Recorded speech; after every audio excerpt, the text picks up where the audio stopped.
And I'm just honored to share the stage here, and I'm not going to repeat everything that you have so eloquently put before our audience. I would like the Secretary-Treasurer of United Teachers of Dade, Mr. Fed Ingram, to please stand. And I would like the members of United Teachers of Dade to stand. Many of them are on our executive board. Will everyone who's in United Teachers of Dade please stand up? Because following this presentation, you have some excellent voices right here about teachers in our school system. And so please get to meet them, know them, and say hello. And you won't be sorry that you did. I want to just follow up with very few things because I know we are limited on time. I'm president of a teachers union. And our union represents not only teachers, but all certificated employees, including our counselors, psychologists, social workers, speech-language pathologists, teachers for the blind and deaf and hearing impaired, and a variety of other folks, including clerical workers and security monitors and paraprofessionals in our schools. And very often what you alluded to was, in fact, that American education and our public schools are the cornerstone of democracy. When I look out at who is participating in this evening's forum, and I think about the 30 to 50 years that came before, this kind of group would not have gathered. And it's because we have in our public schools more and more inclusion of students that people come together in public forums and don't think anything is the matter with it. In fact, we celebrate the diversity because that brings richness, and public schools are the one place where children come and they all should receive the same welcome. And that doesn't happen everywhere else. What I see happening right now with public education is the money. And when you follow the money, there is a desire to dismantle public schools so that the money goes to private schools and to charter schools. And you say, well, charter schools are public schools, but charter schools are public schools that can still cherry pick students and return those they don't wish to educate back to the public schools. And so what ends up happening, of course, is that we don't want to talk about the blame game, but there is a real disaster in the making if we don't support our public schools and make sure that they have the resources they need and the appropriate education programming. We're running more and more on grants, and grants are fine things, but they don't sustain good programming.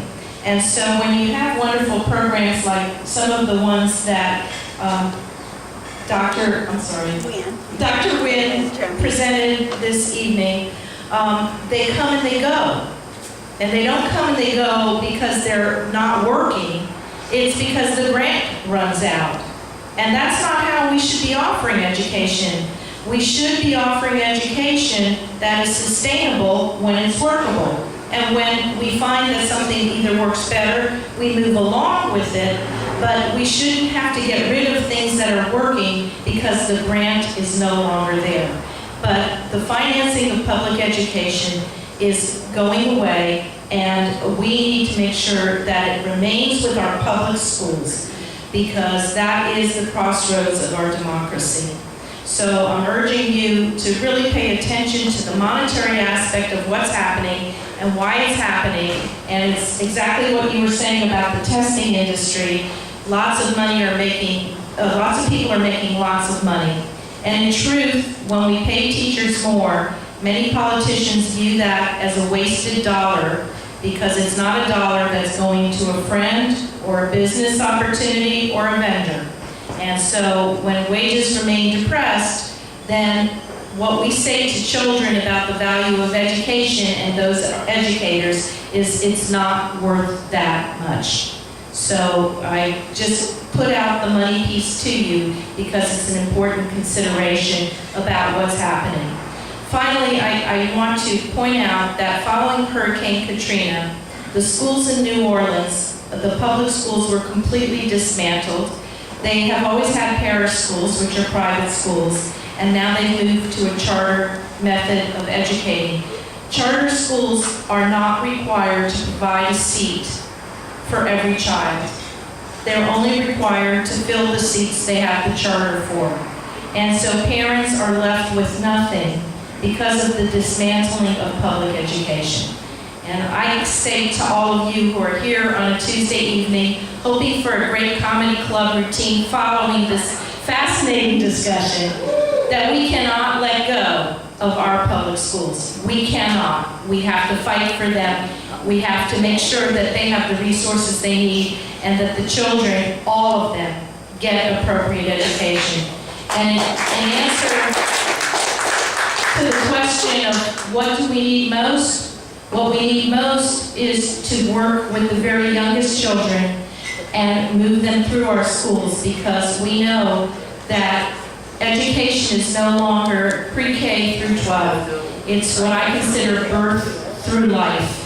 And when we start early enough, we can bring children along that would otherwise come so many yards behind that they are not behind when they begin in what we call the public school setting. So the other, one last thing, and we talked slightly about race issues, and I'm going to go back to gender issues, because when people, primarily female, work with our youngest students, whether they're pre-K, K, grades 1 and 2, we don't think it's very important to pay them well. And we talk a great deal about merit pay, and we are only talking about what tend to be areas that draw more of our men. And I'm saying that we need to think about gender equity as well as racial and ethnic equity in our school systems, and including paying appropriate wages to those people who work with our very youngest students. So that's my union wrap, and certainly would love to talk to you much more about education programming and the fact that so many good programs come and go because they're not sustained through how we provide economically for our public schools.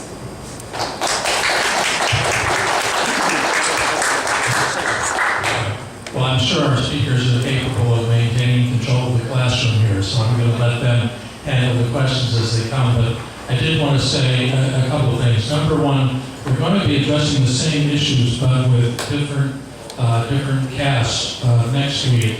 And the speakers are going to include Gazelles